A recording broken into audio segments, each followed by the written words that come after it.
ಕೃಷ್ಣ ರುಕ್ಮಿಣಿಯ ಕಥೆಯ ನೋಡಿರಿ, ಕಲಿಯುಗ ಕೃಷ್ಣ ರುಕ್ಮಿಣಿಯ ಕಥೆಯ ಕೇಳಿರಿ.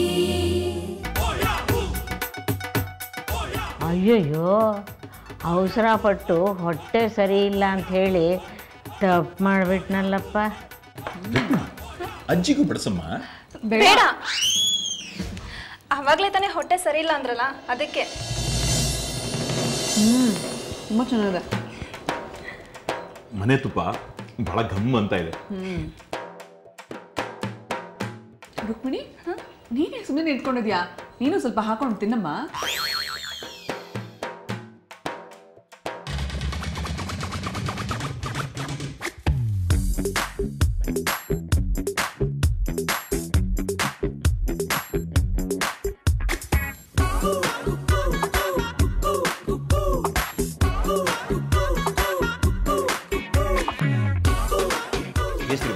ಬಹಳ ಚೆನ್ನಾಗಿದೆ ಅಕ್ಕ. ಎಷ್ಟು ಚೆನ್ನಾಗಿ ಅಡುಗೆ ಮಾಡ್ತಾರೆ, ತುಂಬ ಚೆನ್ನಾಗಿದೆ ಅಲ್ಲ? ತುಂಬ ಚೆನ್ನಾಗಿದೆ ಅತ್ತೆ. ರುಕ್ಮಿಣಿ, ಕೇಸರಿ ಬಾತ್ ಬಹಳ ಚೆನ್ನಾಗಿತ್ತು, ಎಲ್ಲರೂ ಬಹಳ ಇಷ್ಟಪಟ್ಕೊಂಡು ತಿಂದ್ರು ಅಂತ ಲಕ್ಷ್ಮಿ ಅವ್ರಿಗೆ ಹೇಳ್ಬಿಡಮ್ಮ. ಹೌದಮ್ಮ.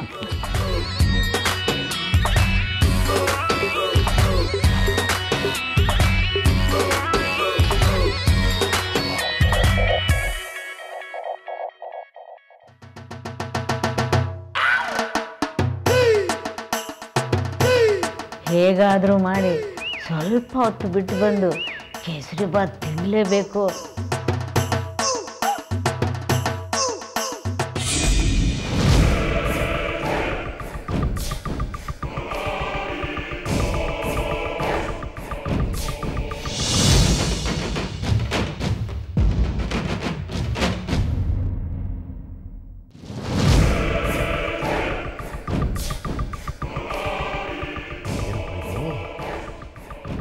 ಈಟೊತ್ತಾದರೂ ಈ ಮೇಟ್ರು ಮನೆಯಿಂದ ಯಾವ ಸುದ್ದಿನೂ ಬರಲೇ ಇಲ್ವಲ್ಲ.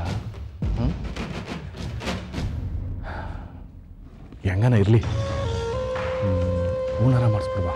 ಈಗ ನಮ್ಮ ಗೌರವ ಆಮೇಲೆ ಬಾಮೈದ ಈ ಭಾವನೆ ಬಿಟ್ಬಿಟ್ಟು ಟೀಚರಮ್ಮ, ಮೇಟ್ರು ಎಂಡ್ರು ಆಮೇಲೆ ಆ ಮುದುಕಿ ಒಟ್ಟು 4 ಜನ, 4 ಆಳೆತ್ರದ್ದು ಸುಗಂಧರಾಜ ಹೂನಾರ ಮಾಡಿಸ್ಬಿಡವ.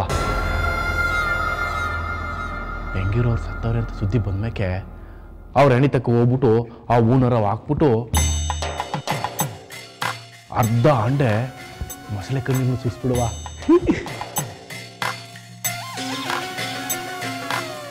ಏನು ಮಾಡೋದು, ಸುದ್ದಿನೇ ಗೊತ್ತಾಯಿಲ್ವೇ?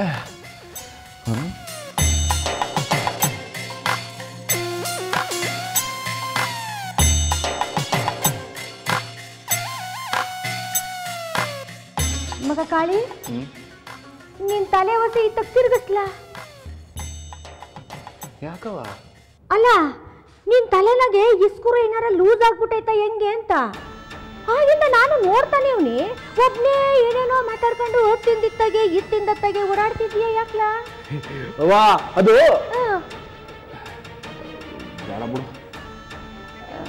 ಯಾಕ್ಲಾ, ಏನಾಯ್ತು?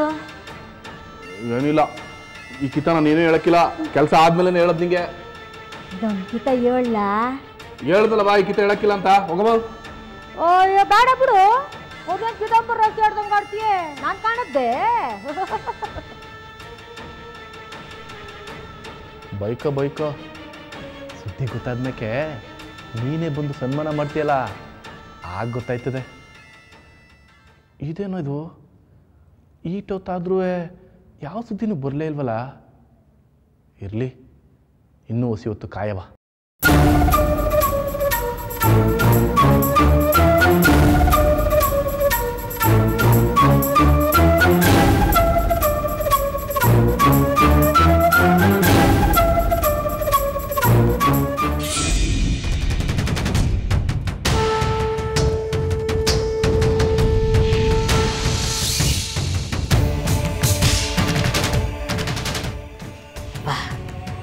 ಸದ್ಯ ಯಾರೂ ಇಲ್ಲ, ಕೇಸರಿ ಬಾತ್ ಹೊಟ್ಟೆ ತುಂಬ ತಿಂದುಬಿಡ್ತೀನಿ.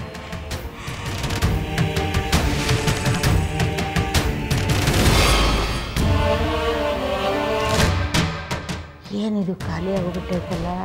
ಹಾಂ ತಡಿ.